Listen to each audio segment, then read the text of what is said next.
This artwork has been supplied to me free of charge from Fanhome.com. Please pop along to their website and see all of the other build-up artworks that they have to offer, as well as other collections of collectible things.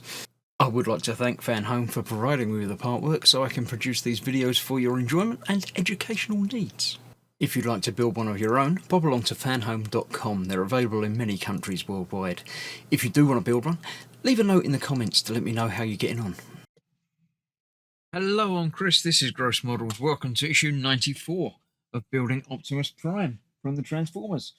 In this issue, I'm going to be building his power sword. I know he had a sword. I didn't know it was a power sword, but yeah.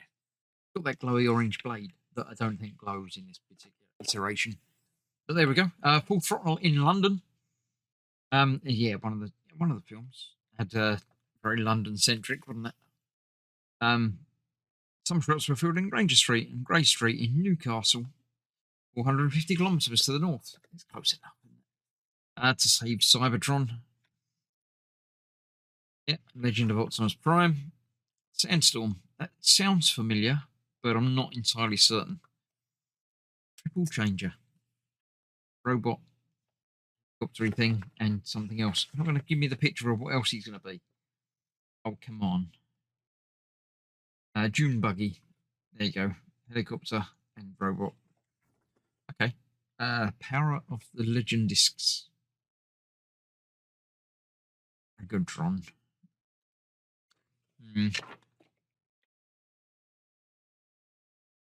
Kadora. Yeah, very strange animal robot things. Yeah, they're not so bad, but I still prefer the vehicles. The elements. Yeah, there we go. So the battle sword. This issue, the battle sword is assembled. We've got the right side, the left side, and the blade. Make up on there easily enough. Blade snaps onto one side, the other side snaps in place over it. That is that. All the pins are connected. Gradually push the pins in with gentle pressure along the length of the blade. Special attention to the tip area. Oh, and that looks like it fits into his left hand. It fits into the hollow part from the forearm armour above the wrist. I shall see if I've got that arm. No, I won't attach it yet. It doesn't tell me to, and it just makes it harder to store, doesn't it? Right, let's clear this out of the way and let's get this sword built. So here we have the three parts. Obviously the two exteriors and the blade itself, which is quite weighty.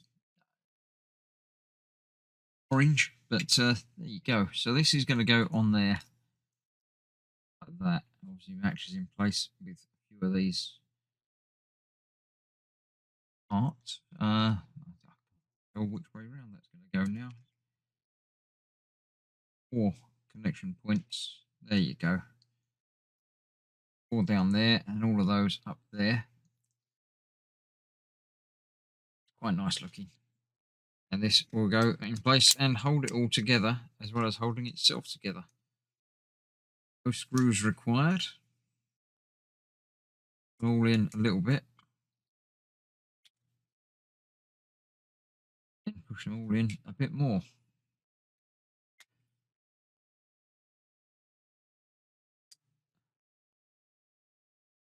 About there.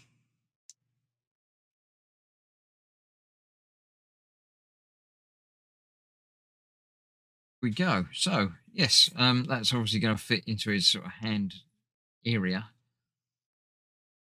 That's quite nice. It's got these Japanese characters on it that I don't know what they mean. They probably mean something, but I don't know what that would be. It would be nice if that was slightly illuminated, but I think that's probably pushing it a bit too much. There's some sort of connection point here. Something grip onto, or I don't know exactly what's what. But yeah, that's nice. Nice little break from doing the leg to get that done. So yeah, that'll do for now. Thank you very much for joining me. I shall see you for more very soon when we go back to the legs next time. So stay safe. Bye bye for now.